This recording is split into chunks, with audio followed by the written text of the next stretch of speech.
안녕하세요. 결혼한 지 1년 된 30대 가정주부입니다. 여러분은 결혼하실 때 어떤 기대와 목표를 갖고 계셨나요? 저는 평범했습니다. 토끼 같은 자식 낳고 아프지 않게 건강관리 잘하면서 남편과 알콩달콩 오순도순 행복하게 사는 것이었어요. 저는 남편도 저와 비슷한 꿈을 꾸고 있을 줄 알았습니다. 그런데 막상 살아보니까 남편은 우리 가족의 행복보다는 자기 가족의 행복을 우선시하는 사람이었어요. 도저히 더 이상은 남편이 원하는 대로 해줄 수가 없어서 이혼하자고 했습니다. 남편과 저는 지인의 소개로 만났습니다. 남편을 소개받을 당시 저는 대학교를 졸업한 뒤 마케팅 회사에서 일하던 평범한 회사원이었어요. 하루는 같이 일하는 동료가 자기가 아는 사람 중에 정말 괜찮은 사람이 있는데 한번 만나보지 않겠냐며 소개팅 자리를 주선해 주었습니다.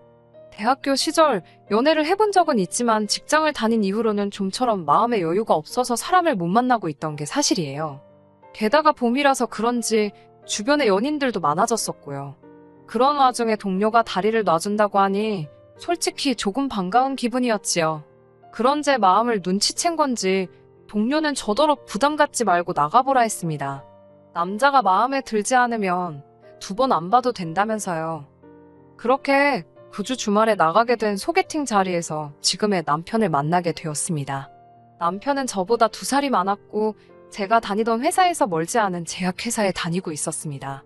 영업사원으로 일해서 그런지 말을 잘하더라고요. 점심 먹고 커피나 한잔 하고 들어올 줄 알았는데 저녁 식사도 같이 하고 맥주까지 한잔한 뒤 집에 들어왔습니다.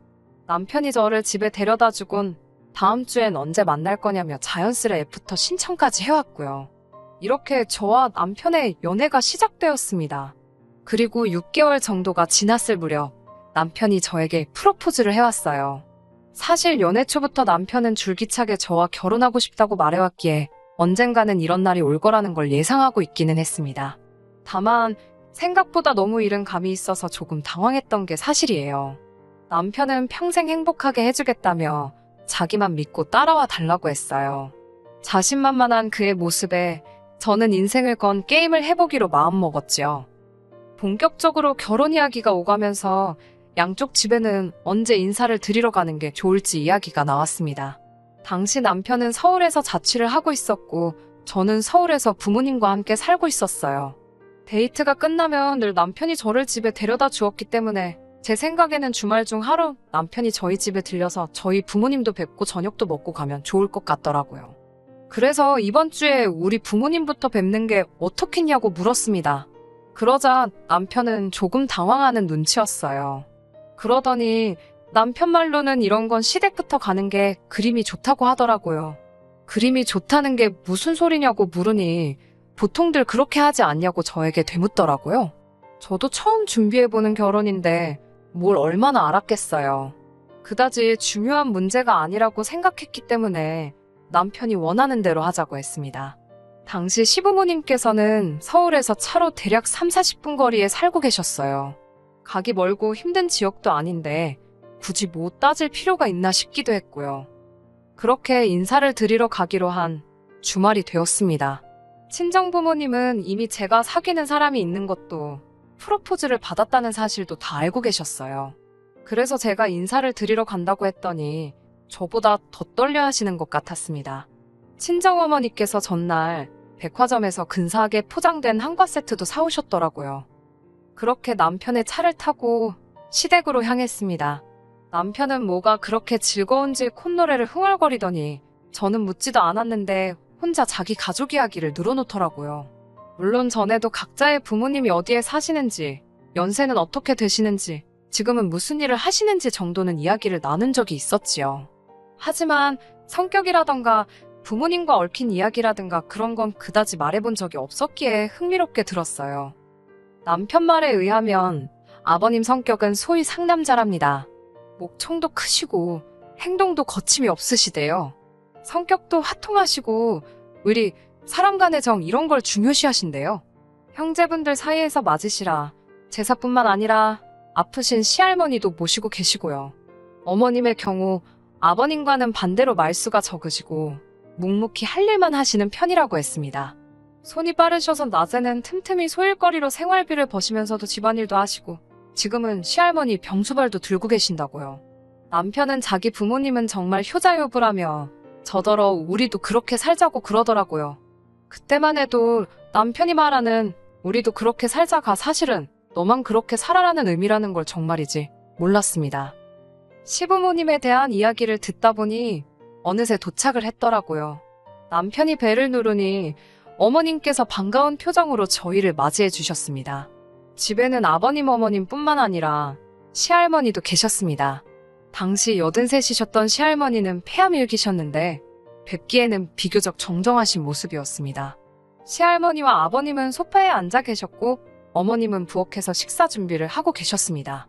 저는 손님으로 간 자리였으니 시할머니 옆에 앉아 있었어요. 남편이 저를 슬쩍 부르더니 가서 어머님 좀 도와드리고 점수 좀 따는 게 어떠냐고 그러더라고요. 점수도 따야 되냐고 혹시 경쟁자가 있냐고 물었더니 남편이 잠깐 당황하는 눈치였어요. 경쟁자가 있는 것도 아니고 시험을 보는 것도 아닌데 왜 점수를 따냐고 다시 물으니까 그냥 잘 보이면 좋지 않냐고 그러더라고요. 그래서 제가 남편에게 그럼 자기도 우리 집에 인사 가면 우리 엄마가 음식할 때 도와줄 거냐고 물으니까 아무 말도 안 하더라고요. 솔직히 별 생각이 씨 한 말은 아니었는데 대답 없는 남편의 태도를 보니까 살짝 괘씸하더라고요.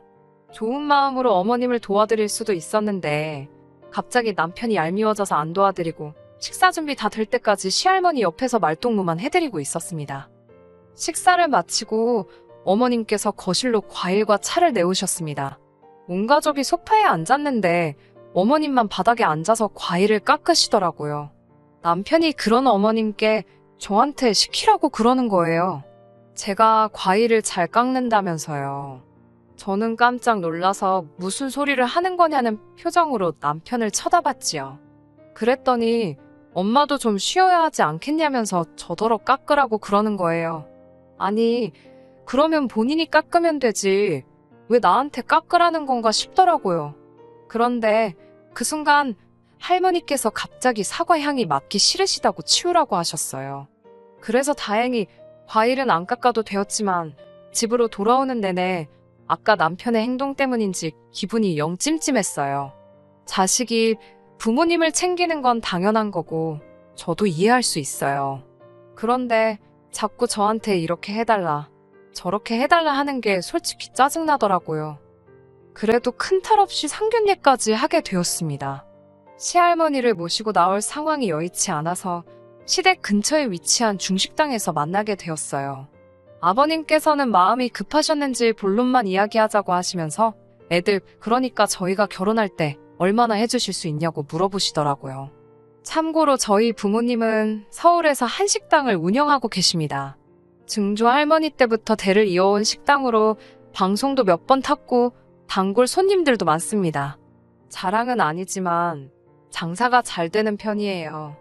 이 사실을 시댁에서도 알고 계시고요. 저희 아버지께서는 조심스레 1억 정도를 생각하고 있다고 말씀하셨습니다.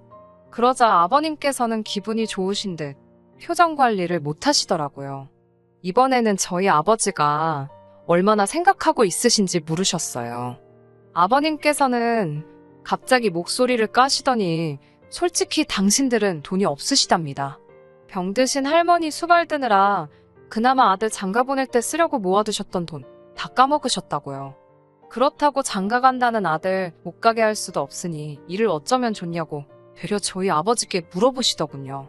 그러더니 하지만 당신 아들이 예전부터 그렇게 외제차를 타고 싶어 했답니다. 그래서 저희만 이해해준다면 제 쪽에서 지불하고 남편 쪽에서 외제차를 해오겠다고 하는 거예요. 돈이 없는데 무슨 외제차냐 싶었지만 남편이 옆에서 보태듯이 설명하기를 영업직군에서 일하려면 외제차랑 좋은 시계는 필수랍니다. 솔직히 말이 되는 것도 같았고 안 되는 것도 같았어요. 저희 아버지도 저랑 똑같은 생각이셨던 것 같습니다. 저희 아버지께서는 당장 뭐라 말씀드리기는 어렵고 저희도 한번 생각을 해보겠다 대답하셨습니다. 만약에 저희 쪽에서 집을 해가면 사돈께서 차하고 혼수까지는 해오시라고 덧붙이시더라고요. 그러자 아버님도 그러시겠다 하셨고요. 저희 부모님은 고심 끝에 아버님의 제안을 받아들이기로 하셨습니다. 마침 저희 친정에서 멀지 않은 곳에 저렴한 전세가 나왔었거든요. 딸이 갑자기 시집을 간다고 해서 서운했는데 이참에 2년 더 옆에 끼고 살자며 좋게 말씀해 주셨습니다. 남편도 얼마 지나지 않아 제 예상보다도 더 비싼 외제차를 몰고 나타났습니다. 혼수도 제 취향과는 많이 멀었지만 하나둘씩 채워졌고요. 양가 어른들이 서로의 약속을 지켜주시면서 저희는 부부가 되었습니다. 하지만 막상 부부의 연을 맺고 나니 남편은 예전과는 다른 사람처럼 느껴졌습니다. 신혼여행지에서 있었던 일이에요. 신혼여행지에 도착한 둘째 날 왜인지 남편이 잔뜩 심통이 나 있더라고요. 제가 왜 그러냐고 몇 번을 물어도 제대로 이유도 말해주지 않았습니다. 저도 슬슬 화가 나기 시작했어요. 그때 남편이 저에게 어머님께 전화 드렸냐고 물었습니다. 무슨 전화를 드리냐니까 아까 저랑 장모님이랑 통화하는 건 들었는데 어머님이랑 통화하는 건 못 들었다면서 왜 어머님한테는 안 드리냐고 그러는 거예요. 딱히 드릴 말씀도 없는데 왜 전화를 드려야 하냐니까 장모님한테는 무슨 이야기를 했냐고 묻더라고요. 제가 모녀지간에 무슨 이야기를 했는지 사위가 왜 궁금해하냐고 그랬습니다. 그리고 원래 모녀지간에는 굳이 할 이야기가 없어도 자주 통화하고 그런다고 덧붙였어요. 그러자 남편은 모녀지간엔 할 이야기 없어도 전화하고 고부지간엔 그러면 안 되냐고 따지더라고요. 남편에게 지금 나랑 싸우고 싶어서 일부러 시비 거는 거냐니까 정말 이해가 안 돼서 그런답니다. 이해가 안 되면 이해하지 말라고 소리를 빽 질렀더니 왜 소리를 지르냐며 너무 서운하다고 그러더군요. 전화 한 통만 하면 끝날 일을 왜 크게 만드냐고요. 자기는 그저 제가 어머님한테 예쁨 받는 며느리가 되면 좋겠어서 그런 거랍니다. 그리고 어머님 입장에서도 며느리가 먼저 전화해주면 얼마나 기분이 좋겠냐고요. 그래서 아드님이 직접 하세요. 아무려면 아드님 전화가 좋지 생판남인 며느리가 좋겠습니까? 라고 잔뜩 비꼬아줬네요. 하지만 앞으로 제가 말씀드릴 사건에 비하면 이건 정말 양반입니다. 심지어 남편은 뉴스에서 어디 지역이 덥다 춥다 비 온다 눈 온다 어느 도시에서 사고가 났다만 나와도 저더러 전화를 드리라고 해요. 안부를 여쭈라고요. 앞에서도 말씀드렸다시피 시댁은 서울에서 차로 30분 거리입니다. 제주도에 비가 많이 왔다고 어머님 안부를 물어야 할까요? 대전에 큰 교통사고가 있었다고 전화를 또 드려야 할까요? 하지만 남편은 그게 다 며느리 도리랍니다. 제가 해야 어머님이 더 좋아하신대요. 반드시 제가 해야만 어머님이 저를 더 좋게 봐주신다는 거예요. 그러면서 남편이 입에 줄기차게 달고 다니는 말이 있었습니다. 자기 어머니는 한평생 힘들게 사신 분이랍니다.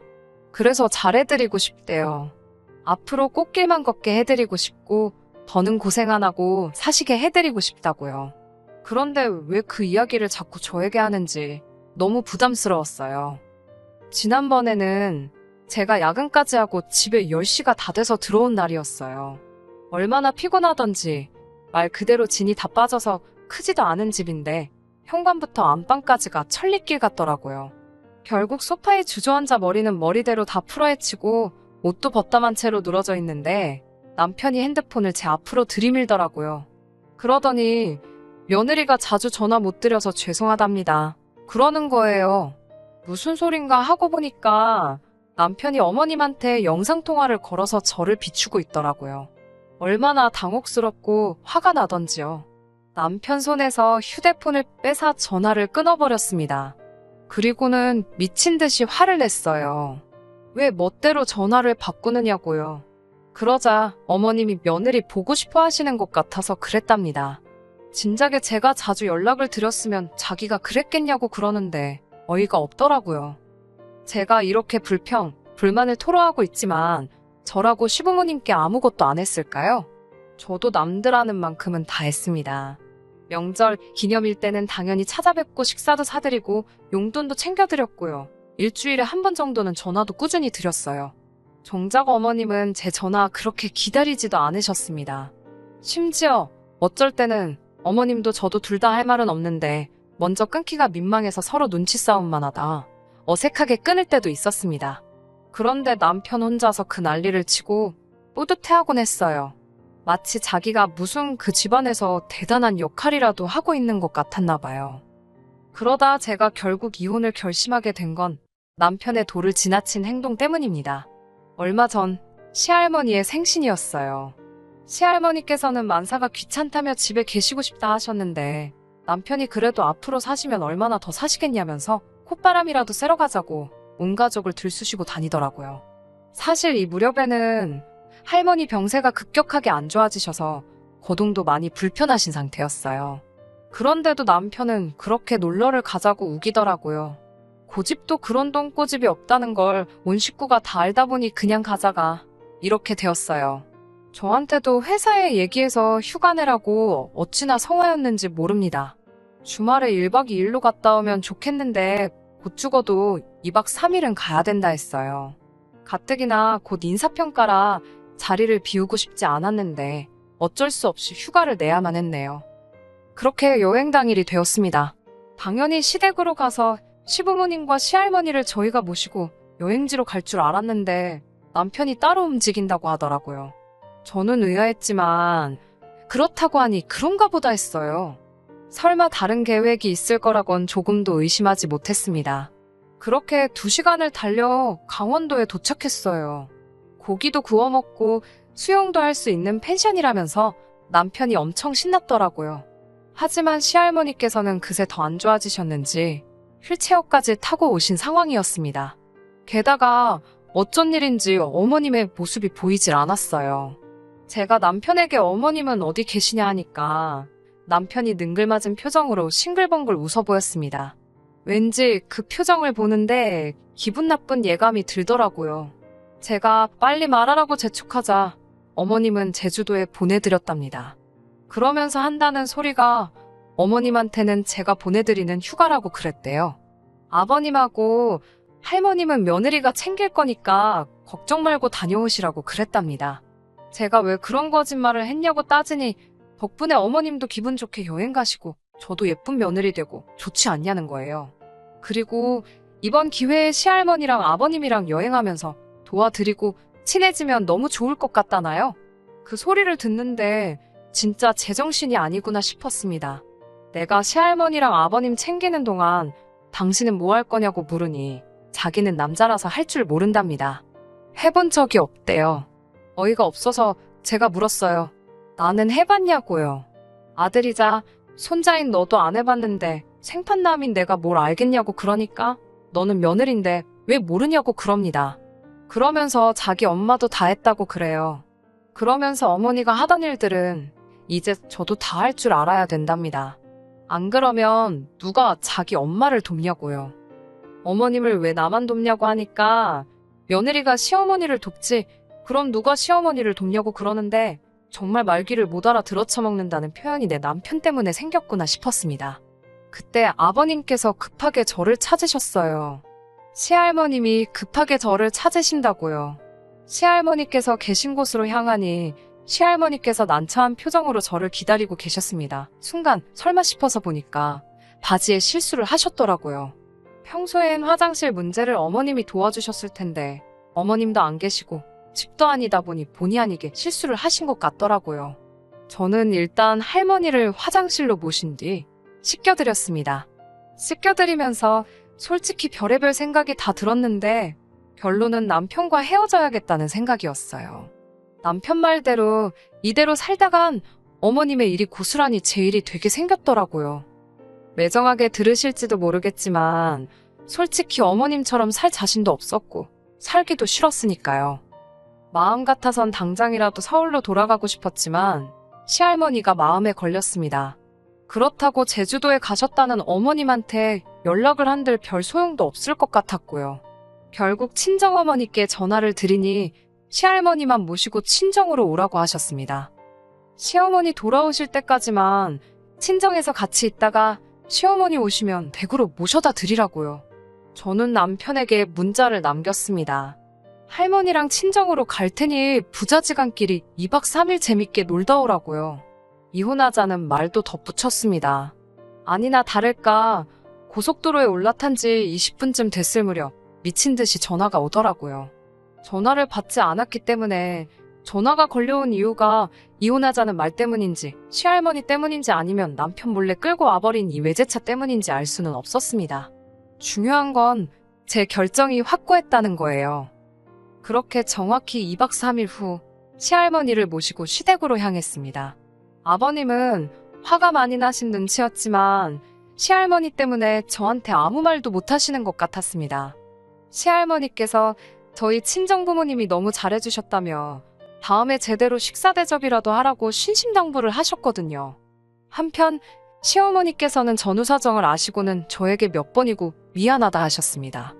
당신은 한 번도 시킨 적도 없고 바란 적도 없는데 왜 제 남편이 갑자기 효자병에 걸려서 저러는지 모르겠다고 하셨습니다. 그러면서 남편에게 하려면 너나 하지 왜 잘하는 네 와이프한테 이래라 저래라냐고 뭐라고 하시더라고요. 어른들의 그런 반응에도 불구하고 제 결심은 좀처럼 흔들리지 않았고 남편은 그런 저를 이해하지 못했어요. 설령 자기가 거짓말을 해서 화가 났다 해도 선의의 거짓말인데 그렇게 용서가 안 되냐입니다. 저는 남편에게 미안한 말이지만 난 어머님처럼 살고 싶지 않다고 했어요. 평생을 아버님 뒷바라지 하시고 당신 키우시고 이제 시할머니 병수발까지 들고 계시지 않냐고요. 그런 어머님을 보면서 당신은 뭐 느끼는 거 없냐고 물었습니다. 그러자 남편은 그래서 착한 여자랑 결혼해야겠다 생각한 거래요. 다른 아줌마들은 딸이라도 있어서 딸이 많이 도와준다는데 어머님은 딸도 없으니까 딸 같은 며느리를 만들어주고 싶었다나요. 그 말을 듣는데 진짜 농담이 아니라 온몸에 소름이 쫙 끼치더라고요. 근데 그때 남편이 저더러 진짜 딸 같은 며느리 못하겠냐고 묻더라고요. 못한다고 소리를 질렀어요. 그렇게는 못 살아. 안 산다고. 그러자 남편이 한숨을 내쉬더니 그럼 헤어지자고 하더라고요.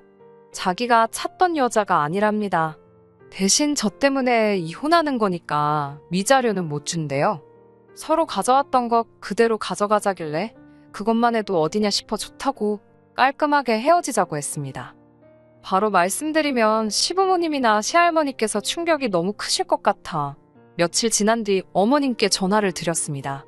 어머님께서는 이미 어느 정도 알고 계셨다면서 당신 아들 생각하면 잡고 싶으신데 같은 여자로서는 잡고 싶지 않으시다 하셨어요. 당신 인생을 돌이켜보니까 당신은 행복하셨지만 굳이 다른 사람에게 추천하고 싶진 않으시다며 웃으시더라고요. 저더러 잠깐이나마 가족이랑 귀한 인연으로 만나서 좋으셨다며 어디서든 잘 살려고 하셨습니다. 평소에 워낙에 말수가 없으신 어머님이셨는데 여러모로 많은 감정이 스쳐 지나갔습니다. 잠시나마 어쩌면 만약에 남편이 먼저 나대지만 않았으면 오히려 저와 어머님은 잘 지냈을지도 남편이 말한 딸 같은 며느리가 되었을지도 모르겠다는 생각이 들었네요. 남편과 저는 이제 완벽한 남남입니다. 서로 안부 같은 것도 묻지 않고요. 당연히 조금도 궁금하지도 않아요. 어찌나 피곤했던지 당분간은 새로운 인연을 만나는 건 엄두가 나지 않네요. 갑자기 뭐 연예인이 했던 말이 생각이 납니다. 단무지, 효도는 제발 셀프로 합시다. 끝까지 들어주셔서 감사합니다. 오늘의 사연은 여기까지입니다. 구독과 좋아요, 알람 설정 부탁드리고 더 좋은 사연으로 다시 찾아뵙겠습니다. 감사합니다.